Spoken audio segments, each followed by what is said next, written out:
Zack Snyder had a bold vision for the DC universe, and it failed. But not because it was bad. I think it was just too early. Back when audiences wanted fun, connected superhero stories and Warner Bros. Wanted an MCU clone, Snyder gave them deep mythology and moral ambiguity. He gave them an Elseworld epic. And people complained they didn't like his take on these characters. But I think the real problem weren't the movies themselves. Snyder's DCEU didn't fail because it was the wrong story, but because it came at the wrong time. Let's start at the beginning.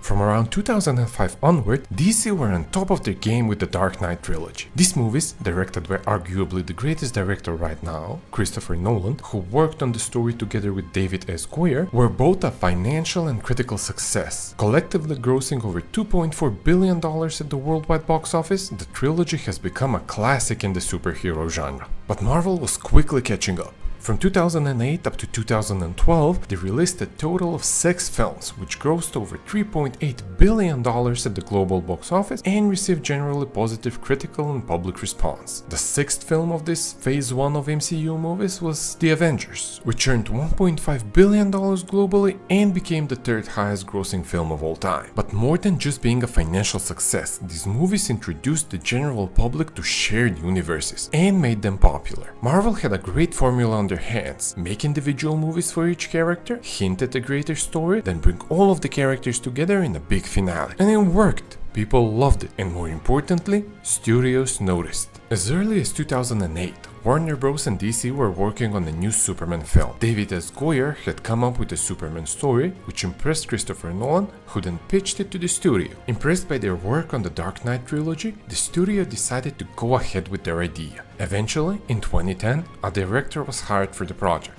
Zack Snyder. I believe he was chosen based on his good work on The Watchmen, but that's just my opinion. Snyder and Goyer continued developing the story together and made what is now one of the film's most controversial decisions. You see, in the original script, Zod was going to get sucked into the Phantom Zone, but Snyder and Goyer felt that that was an unsatisfying ending, so they asked DC Comics if Superman would kill someone if he didn't have a choice. Initially, Nolan was against this approach, leading Goyer to come up with the scene with the heat vision and putting people in imminent danger, and this convinced Nolan. In 2013, Man of Steel came out. It was a movie that focused on a single hero, but it also included just 2 little hints at a larger universe. There's a Lex Luthor truck that Superman famously jumps over, and a Wayne Industries satellite which crashes down to Earth. Man of Steel grossed a worldwide total of $670.1 million, making it the highest grossing solo Superman film of all time. And so, the DCEU, also known as the Snyderverse, was born. Man of Steel, while being a financial success, still got a mixed reception from both the critics and the public. People's main gripes were the characterization of Superman, the joyless tone, Superman's decision to kill Zod, him letting Metropolis get destroyed, and his focus on fighting Zod and not saving more people. Remember the truck Superman jumps over I mentioned earlier? People were using that as an example of bad characterization. They were saying that Superman wouldn't let the truck explode, he would catch it or freeze it, trying to save as many people as possible. Next, a full slate of upcoming DCEU film was announced by Warner Bros. In 2014. The company also confirmed that a new Superman film was in development, with Henry Cavill set to reprise his lead role. Snyder apparently contemplated the inclusion of Brainiac or even Metallo as possible antagonists for the sequel, but they were ultimately scrapped in favor of a plot with Batman as the antagonist. And I remember reading about Snyder explaining that the next film was going to address some of people's gripes about Man of Steel, mainly the destruction of Metropolis. That film, Batman v Superman: Dawn of Justice, was released in 2016. Although it grossed $874.4 million worldwide, it performed below expectations and was not well received from critics nor from the public. People's gripes about characterization continued, this time about Batman and the fact that he kills people in this movie, but also about Jesse Eisenberg's version of Lex Luthor, saying he resembled the Riddler and not Luthor. The audiences had gripes with other moments of the movie as well, such as the infamous Martha scene, the fact that Superman dies in his second movie, or that the studio rushed to catch up to Marvel, so they included both Batman and Wonder Woman in the movie instead of making solo movies about them first. I think we all know what happened next. The Justice League movie was already in production by this point, and after the bad reception of BVS, Warner Bros. Panicked and changed things up a lot. Justice League was also a flop, and I think the Snyderverse never recovered from there. I know the DCEU had other successful movies such as Wonder Woman and Aquaman, and other flops such as Suicide Squad. about, but I consider these movies to be side projects and not a main part of the story Snyder was trying to tell. More on this a bit later. With that history bit out of the way, let's talk about...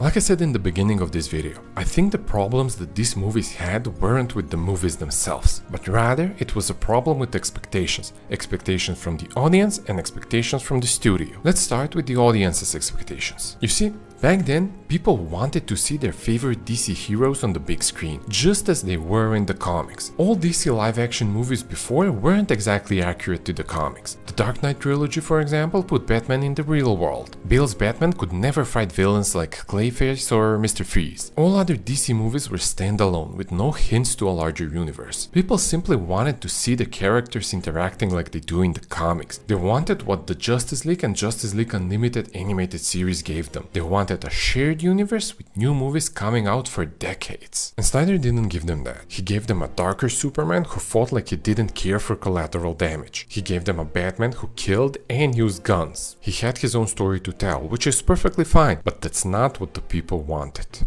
Warner Bros. On the other hand wanted a shared universe like the MCU. That doesn't mean that they wanted to follow the same formula or to make movies filled with humor. No, it simply means that they wanted to be able to make a lot of movies in this universe and earn as much money as possible. But unfortunately, I don't think Snyder gave them that possibility. He gave them an older Batman near his retirement. How was the studio going to make a new Batman trilogy in this universe when Batman was already in his 50s? Then Snyder killed Superman in his second movie. That early on in the franchise, everyone knew Superman was coming back, and everyone knew the studio wasn't going to kill Superman again in another movie, so there was never going to be any tension. In my opinion, the main proof that Warner Bros. And Snyder wanted different things is the fact that many other DCEU movies came out. I believe Snyder wanted to tell his own story, which started in Man of Steel, went through Batman v Superman, and ended with Justice League 1, 2, and 3. That's all he wanted, which again is completely valid. But the studio wanted more movies. That's why they made Wonder Woman. That was fine, it was a prequel movie